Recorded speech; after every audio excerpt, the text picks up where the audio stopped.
Hello guys, welcome back to my channel Doel lifestyle. Good morning, কেমন আছো তোমরা সকলে? আশা করি ভালো আছো, আর আমিও খুব ভালো আছি তবুও আবার ভালো নেই। কারণ দেখো আমার ঠোঁটটাতে পুরো অ্যালার্জিতে কি হয়েছে, পুরো ঠোঁটটা দেখলেই বুঝতে পারবে ফুলে গিয়েছে আর লাল লাল হয়ে গিয়েছে। তো যাই হোক, চলো আজকে একটা নতুন ব্লগ নিয়ে চলে এসেছি। তো আজকে ব্লগটা এখন থেকে শুরু করছি। আজকে হলো মা নেই বাড়িতে, তো তার জন্য বুঝতেই পারছো মা নেই, তো মার কাজগুলো তো সবগুলোই করতে হবে। আমি আর দিদি এতক্ষণে কাজগুলো করে কমপ্লিট হলো। তো এবার এখন চা খাবো, আগে চাটা করে নিয়ে আসি, তো তারপরে তোমাদের সঙ্গে দেখা হচ্ছে। চলো আগে চাটা করে নিই। গাইস, বাড়িতে মা নেই তো একদমই ভালো লাগছে না। কখন যে মা আসবে তারই অপেক্ষা করছি। এখন মা আসা একটু, কালকে থেকে একদমই মনটা ভালো করছে না কখন মা আসবে। তো মা আসুক, মানে মা বাড়িতে না থাকলে খালি খালি মনে হচ্ছে।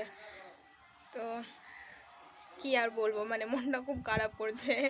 বলবো আর মাকে ছাড়া তো থাকি না, মা আমাদের সঙ্গেই থাকে। আজকে বাড়িতে নেই, মামার বাড়ি গিয়েছে, তো তার জন্যই ভালো লাগছে না। তো আসুক মা, দেখা যাক কতক্ষণ আসে। আর দেখো কালকে বিকেল থেকে কি পরিমাণে বৃষ্টি পড়ছে, একই রকম বৃষ্টি পড়ে যাচ্ছে। এখন একটু ঝিরিঝিরি বৃষ্টি পড়ছে, বৃষ্টিটা একটু কমে গিয়েছে, কিন্তু ঝিরিঝিরি এখন বৃষ্টি পড়ছে। পুরো ছাদে জল জল হয়ে আছে।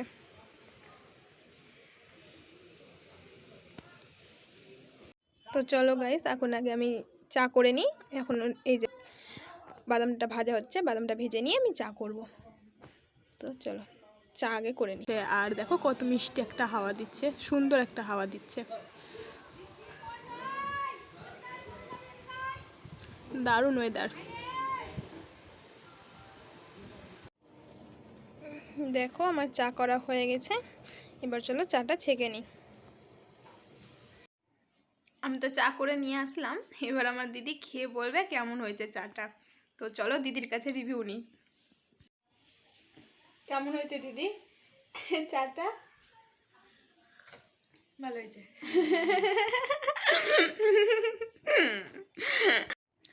দেখছো কি পাগলের মতন কথা বলছি, চায়ের আবার কেউ রিভিউ নেই, জাস্ট মজা করার জন্য এটা বললাম। আমার তো খুব মজা লাগলো, আমার এখনো হাসি পাচ্ছে। ঠিক আছে, তাহলে আমি আগে চাটা খেয়ে নিই, তারপরে দেখা হচ্ছে। না সত্যিই ভালো হয়েছে। আচ্ছা পরে দেখা হচ্ছে। A few moments later. তো গাইস, আমার মা চলে এসেছে, আর আমার মার সঙ্গে আমার দুটো মাসিও এসেছে। তো আমার মাসিদের সঙ্গে তোমাদের পরিচয় করিয়ে দিচ্ছি। দেখো এই যে আমার দুটো মাসি, ওটা আমার বড় মাসি আর এটা আমার ছোট মাসি। হাই করে দাও মাসি। হাই, তোমরা কেমন আছো বলে দাও। আমার মাসিরা এখানে বসে আছে আর আমার মা রান্না করছে। চলো মার সঙ্গে দেখা করে আসি, মা কি করছে দেখে আসি। চলো তো চলো মায়ের সঙ্গে এখন দেখা করাই। তো মা এখন রান্না করছে, তো উপরেই চলো, যেখানে রান্না করছে সেখানে। এই যে আমার মা, কালকে থেকে ছিল না, একদমই ভালো লাগছিল না। তুমি ছিলে না মা, একদমই ভালো লাগছিল না। এখন মা আসলো, এখন রান্না করছে। আজকে নিরামিষ, আমরা খাবো না, কিন্তু মাসিরা যেহেতু এসেছে তার জন্যই রান্না করা। তো কি রান্না হচ্ছে মা? বড়ি, বেগুন, আলু, পটল দিয়ে রসা আর পাঁপড় ভাজা করেছি। মানে মাসিরা চলে যেতে চাইছিল, যেতে দিলাম না, তো অল্প স্বল্প একটু রান্না হলো, এই দিয়েই মাসিদেরকে আজকে খেতে দিব। তো মা এখন রান্না করুক, আর আমাদের রান্নাঘরের ব্যাকগ্রাউন্ডটা দেখে বুঝতেই পারছো খুব খারাপ, কিন্তু কিছু করার নেই। তো চলো মা রান্না করুক। আর দেখো গাইস, সকাল থেকে আমার ঠোঁটটা আরও খারাপ হয়ে গেল, দেখো ফুলে গেল পুরোটা, রস বেরাচ্ছে, কি যে করব ভালো লাগছে না। আর এখন দেখো বৃষ্টি থেমে গিয়েছে, কিন্তু খুব একটা মিষ্টি সুন্দর হাওয়া দিচ্ছে। দেখো কত সুন্দর হাওয়া দিচ্ছে, আর আকাশটা দেখো মেঘলা মেঘলা হয়ে আছে।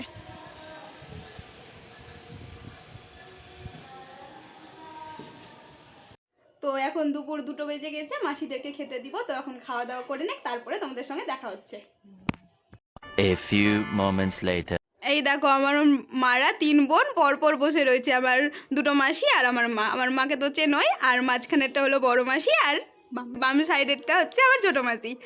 তো মারা সকলে বসে আছে গল্প করছে, তো আমি একটু ভাবলাম যে একটু ভিডিও করে নিই, তার জন্য ভিডিও করলাম। Half hours later. তখন তো দেখলে মাসিদের সঙ্গে গল্প করছিলাম, তো গল্প করতে করতে সন্ধে হয়ে গেছিলো, মাসিদের বাড়ি যাওয়ার সময় হয়ে গিয়েছিলো, তো মাসিরা বাড়ি চলে গিয়েছে। আর আমি ভিডিওটা যে অন করব তার জন্য তো লাইন নেই, সন্ধেও হয়ে গেছিলো, লাইন না থাকলে তো অন্ধকার অন্ধকার হবে।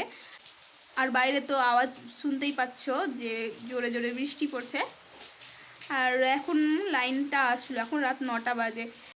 আমি আর ভিডিওটা বড় করছি না, এখানে ভিডিওটা রাখছি। যদি ভালো লেগে থাকে তবে লাইক, কমেন্ট, শেয়ার, সাবস্ক্রাইব করে দিও আর আমার পাশে থেকো। দেখা হবে নেক্সট কোনো ভিডিওতে। ওকে, বাই, টাটা।